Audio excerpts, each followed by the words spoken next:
Bonjour à tous, ici Thomas Moody et je vais vous parler de photographie, de votre photographie, de la façon dont vous la percevez par rapport à celle des autres, parce que je trouve que c'est assez important. La fin de l'année dernière, donc la fin 2022, vous savez, il y a l'espèce de période de top 9 sur Instagram où on partage nos meilleures images de l'année. La même chose sur Twitter. C'est un petit côté bête de foire et concours à la performance dont je suis pas très fan, parce que pour moi, la photographie, c'est pas un concours, c'est pas un sprint, c'est pas voilà, il y a pas de cette recherche de performance à avoir. Le but, c'est toujours le même, faire des travaux photographiques qui vous ressemblent, qui vous font kiffer. Et ça, c'est ça qui est important. Et je pense que ça se voit et que ça se sent quand vous faites ça dans vos travaux. Ce côté, voici mon meilleur, etc. Je suis pas très fan, d'autant plus que bon, dans certaines choses qu'on peut voir. C'est pas forcément un meilleur qu'il aurait fallu mettre en avant, bref. Et donc je voulais vous parler de ça, de pourquoi il faut pas se comparer aux autres, pourquoi vous avez toujours l'impression que les autres sont meilleurs que vous, et un peu les mécaniques derrière tout ça. Mais avant de commencer, ça va être la première sponsor de la chaîne. Alors quand c'est Rhinoshield qui sponsorise une vidéo, NordVPN, Clash of Clans, etc., tout le monde comprend parfaitement que c'est important de sponsoriser les chaînes et que ça permet aux créateurs de continuer à créer des choses comme ce que vous voyez. Et du coup, cette vidéo sera sponsorisée par Thomas Moody Corporation International Europe Monde. Voilà, c'est le nom de mon entreprise. Donc cette vidéo, elle est évidemment sponsorisée par les élèves qui suivent mes formations, mais je me suis dit que vous étiez peut-être pas tous au courant que j'en faisais et compagnie. Je vous mets un lien dans la description pour aller sur le site des formations, vous en trouverez plusieurs. Les formations, elles sont toujours à la carte. Donc en fait, il y en a une grosse qui s'appelle Photographe créatif, que j'ai mis à peu près 2 ans à sortir en entière, qui permet d'aller du début, trouver une idée de projet, à la fin, le diffuser, que ce soit en ligne, sur internet, sur les réseaux sociaux, peu importe, ou lors d'une exposition. Tout ça, c'est détaillé dans plein de modules, ça peut être des cours à la carte, vous pouvez prendre que le bout qui vous intéresse et dont vous avez besoin. Tout est expliqué sur le site. Si jamais vous saviez pas que ça existait, maintenant c'est fait. Si jamais ça vous intéresse, je vous invite à aller le voir. Et si c'est pas le cas, restez, c'est quand même cool de discuter photo ensemble. Donc, est-ce que c'est pertinent de se comparer aux autres photographes? La réponse, c'est un gros non. Donc en fait, avoir de la culture photo, que ce soit consulter des livres, être dans des expositions, aussi des choses plus contemporaines, voir les artistes travailler et compagnie, c'est vachement bien pour vous donner des idées, vous nourrir, et surtout vous donner une idée du champ des possibles. Parce que la photographie, si on se contente d'Instagram et des groupes Facebook, on a vite l'impression que c'est le portrait, le paysage, et de la photo de rue de vieux monsieur pauvre en noir et blanc. Donc pour ça, la culture, l'inspiration, c'est vachement bien, mais ça doit pas vous freiner, ça doit pas être quelque chose qui vous bloque dans votre pratique, le fait de voir d'autres travaux photographiques. Et si ça vous bloque, c'est pour une raison toute bête. Vous comparez deux choses qui n'ont pas à être comparées. Vous comparez les itérations créatives au produit final. Je vous montre une image, une de mes préférées, d'Irving Penn, pour analyser ça. Ce que vous voyez là, c'est l'arbre qui cache la forêt. Vous ne voyez pas toutes les itérations créatives pour produire cette photographie. Vous ne voyez pas les autres images de la séance de prise de vue, les tirages ratés, vous ne voyez pas non plus les années d'images pas terribles d'Irving Penn avant d'en arriver là. Il y a un autre facteur qui rentre aussi en ligne de compte, c'est le temps. Ce que l'on voit, ce dont je parle, c'est très souvent le résultat de décennies de pratiques soigneusement sélectionnées et présentées.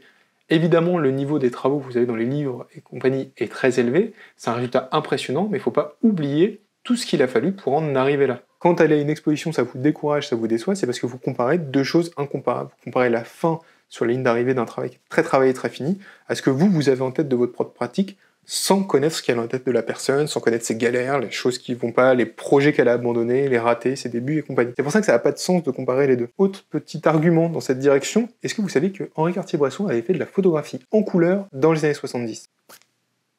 Maître du noir et blanc, qui a un peu critiqué la photographie couleur dans la préface d'Images à la sauvette. Je vous mets une fiche vers la vidéo que j'ai fait sur ce livre. Henri Cartier-Bresson donc faisait de la couleur. Ça en surprendra beaucoup, surtout qu'on voit jamais ces images en couleur. Alors, pourquoi il faisait de la couleur? C'est très simple, c'est que dans les années 70, pour être publié dans les magazines, il fallait de la couleur, le noir et blanc pour les couvertures, c'est pas possible. Et l'autre élément, c'est pourquoi on voit plus ça? Tout simplement parce que la fondation Henri Cartier-Bresson garde ces images, ne les diffuse pas, pour entretenir l'image de Cartier-Bresson comme le grand photographe noir et blanc des années 30, 40, 50, etc.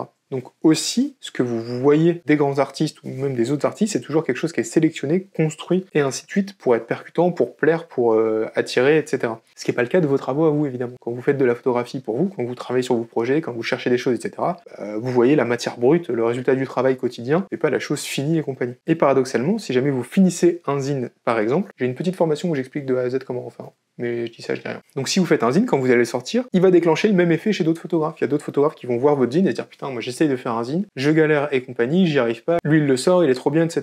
Donc il y a vraiment toujours ce décalage-là entre ce que vous connaissez de l'intérieur et ce que vous voyez des autres qui est l'extérieur. Et donc petite théorie qui vient plutôt de ma pratique de la musique, on y revient dans une seconde, mais qui je trouve marche plutôt bien, c'est que je pense que dans la création, il y a 3 temps. Alors, je vous parle de plein de choses sur la créativité, sur le blog, etc.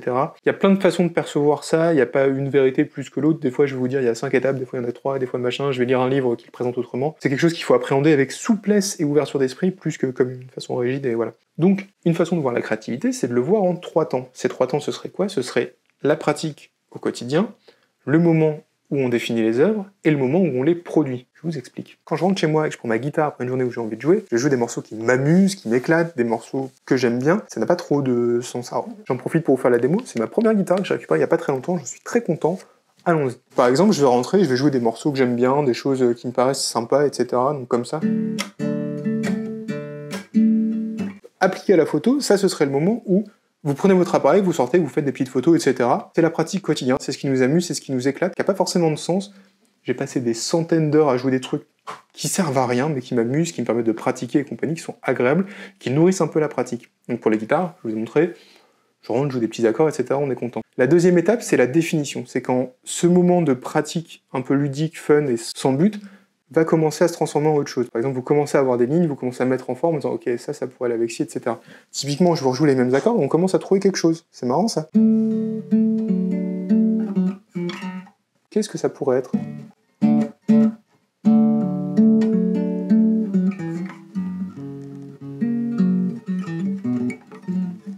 Qu'est-ce qu'on pourrait mettre un truc, là?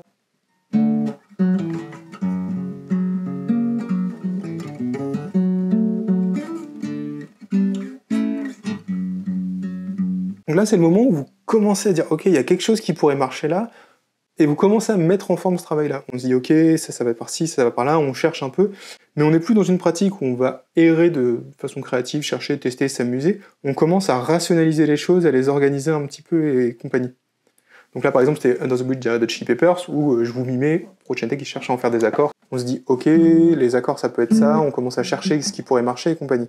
Donc là, on commence à mettre en forme le travail. Et la dernière étape, c'est la plus exigeante, c'est la production. On finit, on termine, on peaufine, on enregistre dans le cadre de la musique. Typiquement, là, je vais pas le faire parce que j'ai pas envie que le Content ID me casse les pieds, mais c'est le moment où on finalise la séquence d'accords, on l'enregistre de façon super clean, super propre, etc., pour que ce soit diffusé et compagnie. Ça, c'est la dernière étape. Et en photographie, cette étape, c'est quoi? Ça correspond à plusieurs moments, je trouve, du travail. Pour commencer, il y a le moment un peu d'édition, donc au début, on pratique comme ça, de façon libre. Après, on se dit, ok, il y a un projet, toutes ces images-là, elles vont ensemble, il y a quelque chose, il y a une histoire que je veux raconter, tout ça.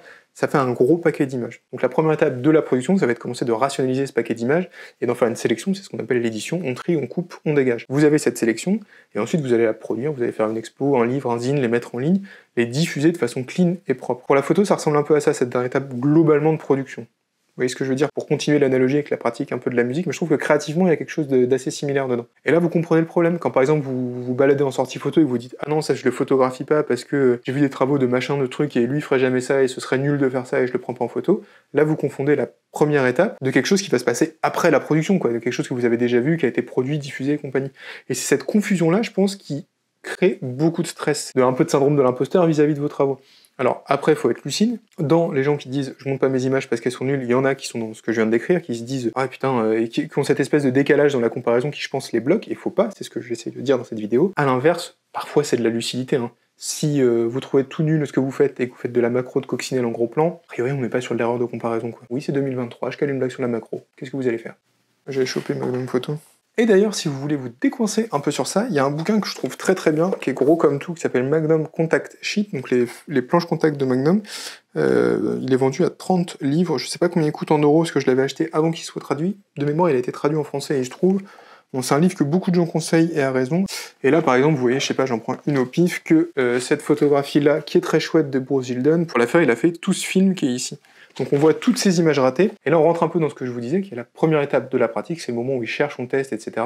Et c'est là qu'on se rend compte que Gilden, c'est un photographe comme tout le monde, il fait parfois des bonnes images, il arrive à les repérer, les organiser et en faire des livres qui ont du sens et qui sont cool, mais quand il pratique tous les jours, il est comme vous et moi, il fait plein d'images très nulles en fait, et c'est pareil pour tout le monde, et ça relaxe vachement de voir ça. Donc il y a plein de façons de prendre ce bouquin, mais je trouve que voir toutes ces images ratées dedans, de la foule, des photos qui sont floues, qui sont pas intéressantes, qui sont mal cadrées et compagnie, ça déstresse beaucoup vis-à-vis de votre pratique. Donc c'est un livre qui est un peu vieux, je pense qu'il doit se trouver dans pas mal de bibliothèques, donc pensez à aller fouiller près de chez vous.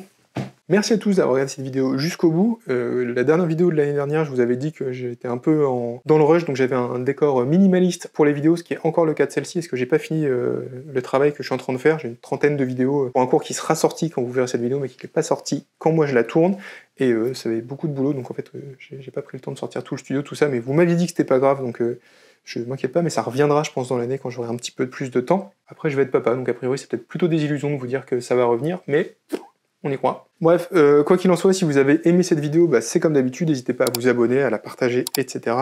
Dites-moi en commentaire comment vous vous sentez par rapport aux travaux des autres, comment vous vous comparez, ce qui vous relaxe aussi par rapport à votre pratique, si c'est de travailler avec d'autres gens, si c'est d'échanger sur ce qui vous inquiète et compagnie, donc n'hésitez pas à en parler. Toujours comme d'habitude, si jamais vous êtes nouveau sur la chaîne, que vous découvrez ce que je fais, que vous avez envie de vous lancer dans un projet photographique, n'hésitez pas à télécharger mon livre qui s'appelle 10 outils indispensables pour votre projet photo. Il est gratuit et il vous aidera à démarrer là, tout de suite, maintenant.